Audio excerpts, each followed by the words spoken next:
18 मई 1974 राजस्थान के पोखरण रेगिस्तान में दोपहर 3:45 पर धरती अचानक से कांप उठी। एक जोरदार धमाका हुआ, इतना तेज कि पूरी जमीन हिल गई। लेकिन ये कोई साधारण धमाका नहीं था, ये था भारत का पहला एटॉमिक टेस्ट, स्माइलिंग बुद्धा। पूरी दुनिया सोच रही थी कि भारत नॉन अलाइनमेंट की नीति अपनाकर अपनी जरूरतें पूरी कर पाएगा या नहीं, और इसी बीच भारत ने परमाणु बम बना लिया। अमेरिका के होश उड़ गए, यूके, फ्रांस और कनाडा सभी हैरान रह गए। सवाल यह था कि अमेरिका की नाक के नीचे से भारत ने यह कैसे कर दिखाया। लेकिन यह तो सिर्फ शुरुआत थी।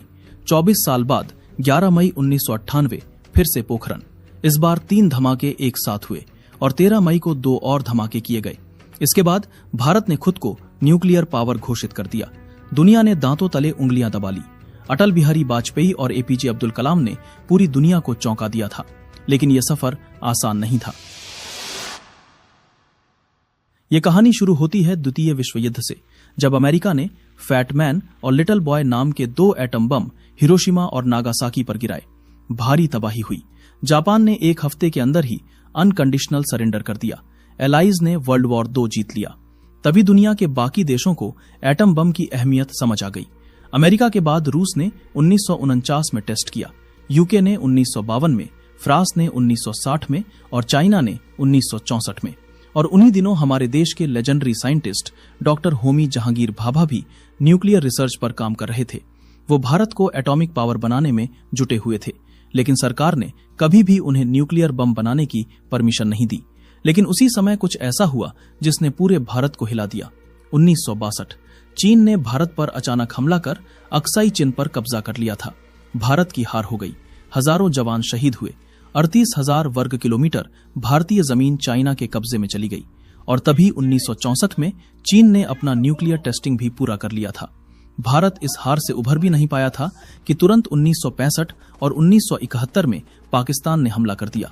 और तो और 1971 के युद्ध में ब्रिटिश नेवी फ्लीट अरब सागर से और यूएस नेवी बंगाल की खाड़ी की तरफ से भारत को घेरने लगी। ऐसी स्थिति में भारत ने यूएसएसआर को अर्जेंट मैसेज भेजकर हेल्प मांगी। तब तुरंत यूएसएसआर की नेवल शिप भारत की सिक्योरिटी के लिए निकल पड़ी। जैसे ही यूके को इस बात का पता चला, वो बिना देर किए मेडागास्कर की तरफ भाग निकला।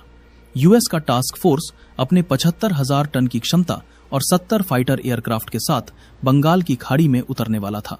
वहीं अपना आईएनएस विक्रांत भी 20,000 टन की क्षमता और 20 फाइटर जेट के साथ शान से यूएस को मुंह तोड़ जवाब देने को तैयार था।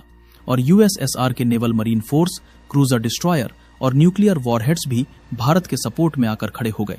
तब जाकर यूएस की नेवल फोर्सेज ने बे ऑफ बंगाल में प्रवेश नहीं किया और यूके फोर्सेज की तरह ही अपना मुंह पाकिस्तान से मोड़ लिया।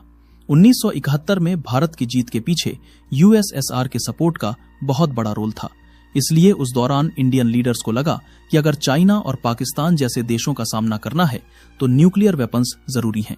न्यूक्लियर बम बनाकर अमेरिका ने न्यूक्लियर रेस की शुरुआत जरूर की थी, लेकिन भारत को इस रेस में शामिल करने वाले 3 महान लोग थे, JRD टाटा, डॉक्टर होमी जहांगीर भाभा और लाल बहादुर शास्त्री। JRD टाटा ने न्यूक्लियर रिसर्च के लिए फंडिंग की थी।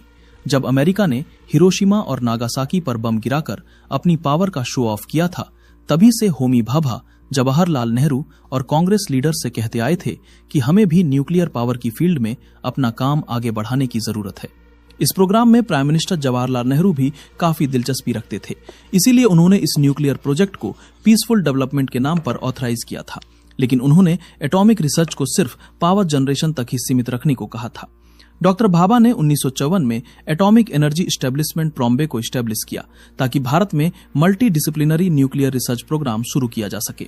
और जब 1964 में चाइना ने अपना न्यूक्लियर टेस्ट किया, तब लाल बहादुर शास्त्री ने 1965 में भारत के न्यूक्लियर एक्सप्लोजिव प्रोग्राम को ग्रीन सिग्नल दे दिया। लेकिन तभी जनवरी 1966 में कुछ ऐसा हुआ जिसे सुनकर आज भी रोंगटे खड़े हो जाते हैं।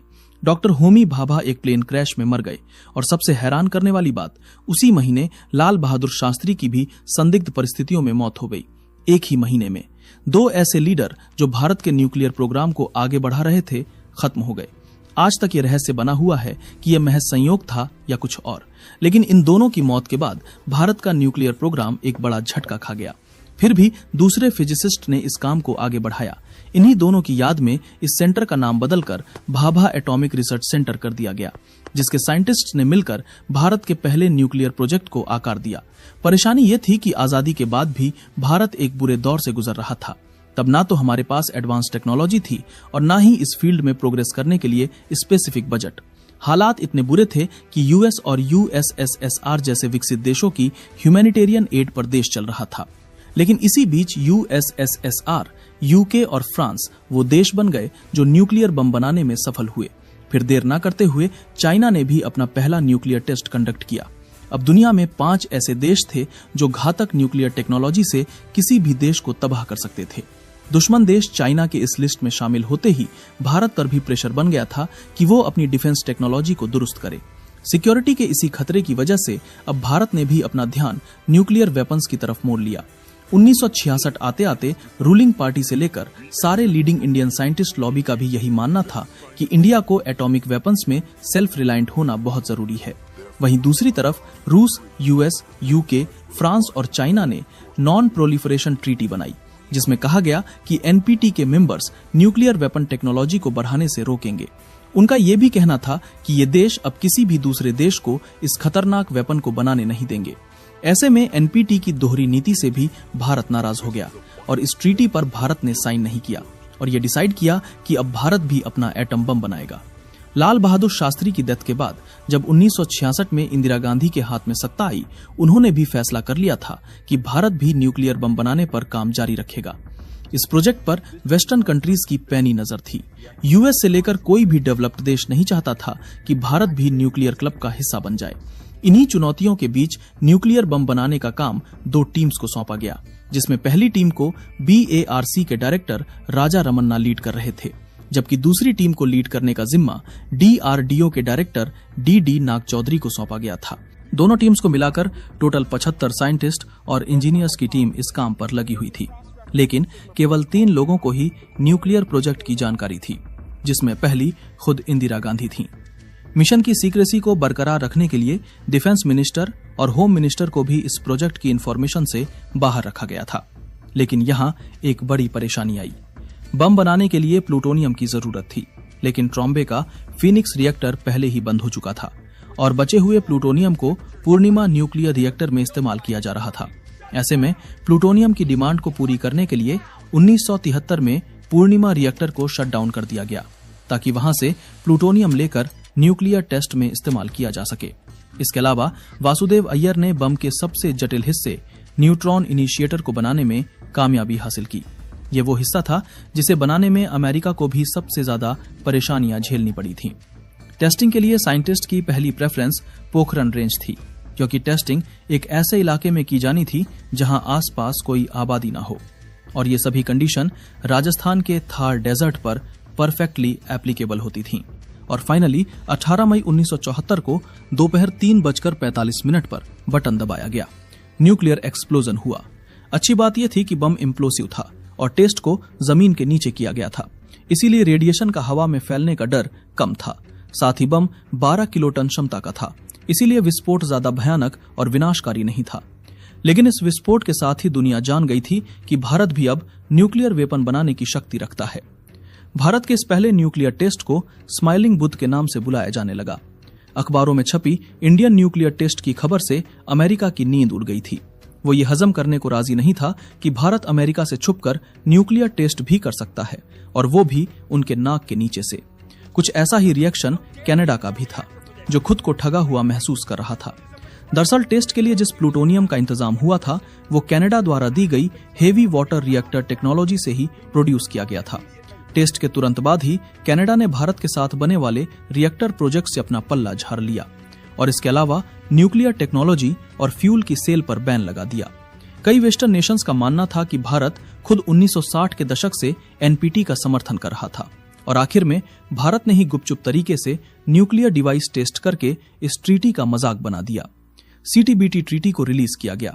यह comprehensive nuclear test ban treaty थी, जिसके तहत नियम बनाया गया कि किसी भी देश या इंसान को न्यूक्लियर टेस्ट करने की इजाजत नहीं है।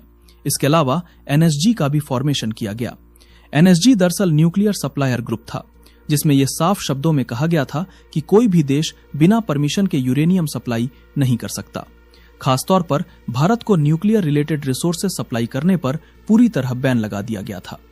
फिर 1995 में प्राइम मिनिस्टर की कुर्सी की कमान पीवी नरसिम्हा राव के हाथ आई, जिन्होंने एक बार फिर जोर शोर से पोखरण में न्यूक्लियर टेस्ट की तैयारी करवाई। लेकिन उनसे गलती ये हो गई कि उन्होंने प्रोजेक्ट की सीक्रेसी पर ध्यान नहीं दिया और इसी के चलते अमेरिकन स्पाई सैटेलाइट को पोखरण में तैयार होने वाले दूसरे न्यूक्लियर टेस्ट का पता चल गया। यहां एक बार फिर अमेरिकन प्रेसिडेंट बिल क्लिंटन ने भारत पर जियोपॉलिटिकल प्रेशर बनाकर न्यूक्लियर टेस्ट को बैन करवा दिया।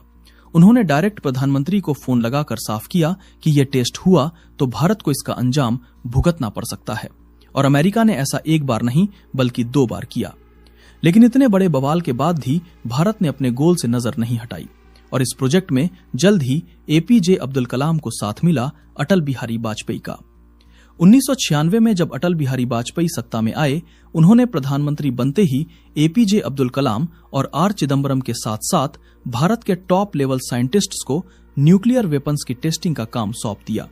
उन्होंने वैज्ञानिकों को खुली छूट दी कि वो जो चाहे करें, लेकिन इस टेस्ट को कम से कम समय में सक्सेसफुली कंडक्ट करें। मगर अफसोस ये था कि उनकी सरकार केवल 13 दिनों में ही गिर गई और ये प्रोजेक्ट फिर से रुक गया।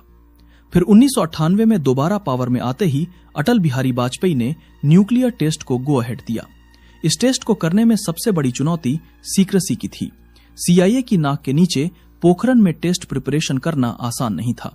दरअसल पोखरण एक खुला रेगिस्तान था, जहां छोटी से छोटी हलचल भी पकड़ी जाती थी। इसके लिए इंडियन आर्मी की 58 इंजीनियर रेजिमेंट को चुना गया, जिनके कंधों पर न केवल टेस्ट साइट को प्रिपेयर करने की जिम्मेदारी सौंपी गई, बल्कि इसकी सीक्रेसी को मेंटेन करने की रिस्पॉन्सिबिलिटी भी दी गई। इंडियन आर्मी ने इस मिशन को बखूबी निभाया। सैटेलाइट्स और सीआईए की पैनी नजरों से टेस्ट को बचाने के लिए आर्मी ने सैंड ड्यून्स का सहारा लिया। टेस्ट साइट पर जो भी साइंटिस्ट और इंजीनियर्स काम करते थे, वो एक दूसरे से कोड शब्दों में बात करते थे। साथ ही असली नाम के बजाय फेक नेम का इस्तेमाल करते थे। जैसे कि डॉक्टर एपीजे अब्दुल कलाम को मेजर जनरल पृथ्वीराज के नाम से जाना जाता था, वहीं आर चिदम्बरम को मेजर जनरल नटराज कहकर बुलाया जाता था। सभी साइंटिस्ट के लिए इंस्ट्रक्शन थे कि टेस्ट साइट पर वो आर्मी की यूनिफॉर्म में ही काम करें। इसके अलावा टेस्ट साइट पर ज्यादातर काम रात को किया जाता था, क्योंकि रात को अंधेरे की वजह से सैटेलाइट की विजन पावर पर इम्पैक्ट पड़ता था। सीआईए को इस प्रोजेक्ट की भनक न लगे, इसके लिए पोखरण साइट पर आर्टिफिशियल वेजिटेशन को उगाया गया था। सेंसर केबल्स को रेत से ढक दिया जाता था। साथ ही बम शाफ्ट को कैमफ्लॉज नेटिंग से भी कवर कर दिया जाता था।